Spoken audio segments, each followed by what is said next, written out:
What is storytelling? I here at Stories with Liv talk about storytelling a lot.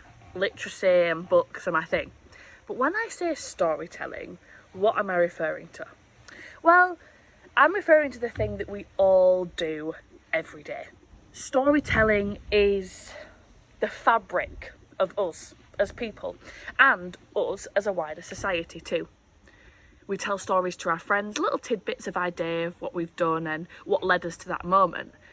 We sometimes throw back and share memories, their stories, and the way that we knit these stories together to make them extra special is to add little bits of other stories, context, referencing a previous story you told your friend perhaps.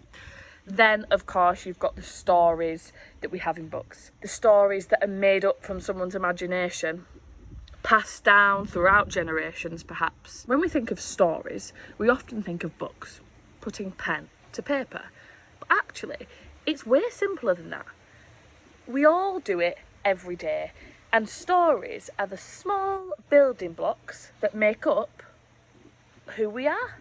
For example, for someone to truly tell you about themselves, they'll need to tell you a few stories from their life, won't they?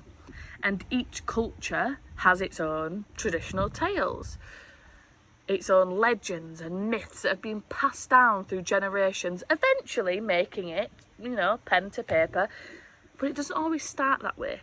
It usually started in a way that was imagery or oral storytelling. Storytelling is the base of all communication. Each person has their own stories, so does each family, each culture, each country. And so together, stories weave the fabric of who we are as humans. And you can't get more important than that. So, what is storytelling? Well, it's basically the way in which we communicate these stories. And whilst we may think of these as being books or oral storytelling, that's not always the case. Some of the earliest stories can be found in image form, symbols or simple pictures on the side of caves, rocks. You might find that stories are translated in sculpture or in pieces of art. And yes, of course, storytelling can also be pen to paper, the written word. And alongside oral storytelling, the written word is our most popular way of sharing stories.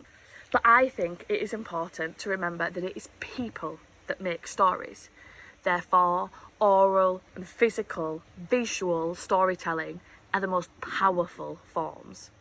You could read a text or an email from your friend telling you about their weekend, but nothing is quite the same as being there in person to them communicating you their story. Little tidbits, little memories, pauses and laughter. That is what truly makes storytelling special.